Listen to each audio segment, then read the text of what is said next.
Magandang araw po sa inyo lahat. Ito po ay nakakaiba sa iba't ibang video na aking ginagawa. Dahil ito po ay tungkol sa isang magiting na sundalo natin na si Captain Jerome Hacuba, ODAS 146467 Philippine Army. Kung nakita nyo po, ang ating butihing kapitan ay nabulag dahil nasa bugan po ng bomba. Nagjo-duty siya at ito yung nangyari sa kanya. Ngunit pagkatapos ng nabulag, ay nabigyan siya ng tinatawag na CDD or Complete Disability Discharge. Ibig sabihin, hindi na siya pwede sa military dahil nga hindi na siya pwede sa combat operation at nabulag na nga siya. Nung nakita ko yung video niya at pinag-isipan ko yung mga nangyari sa kanya, parang hindi tama. Dahil ito ay isang opisyal na itinaya na nga niya ang buhay niya para sa duty na para ipagtanggol ang Pilipinas.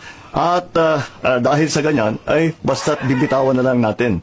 Hindi na nga yata makatarungan yan. Kaya binigyan ko ng instruction ang ating Chief of Staff na isuspindi na yung CDD ni Captain Hacuba. Bukod pa doon, ay dapat ibigyan siya ng promotion dahil sa katapangan niya at gawin na siyang major.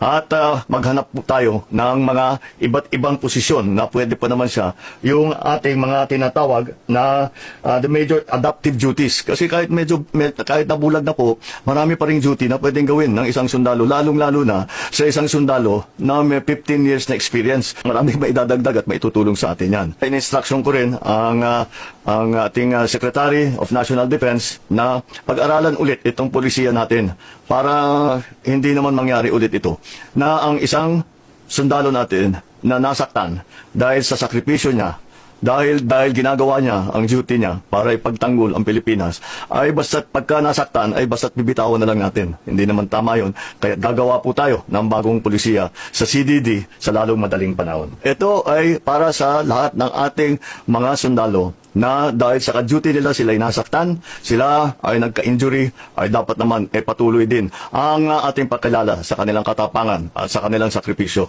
Kaya ito po ang pagbabago na gagawin natin. Mabuhay ka, Captain Hacuba. Hindi, mabuhay ka, Major Hacuba. At mabuhay ang sandatahang Pilipinas.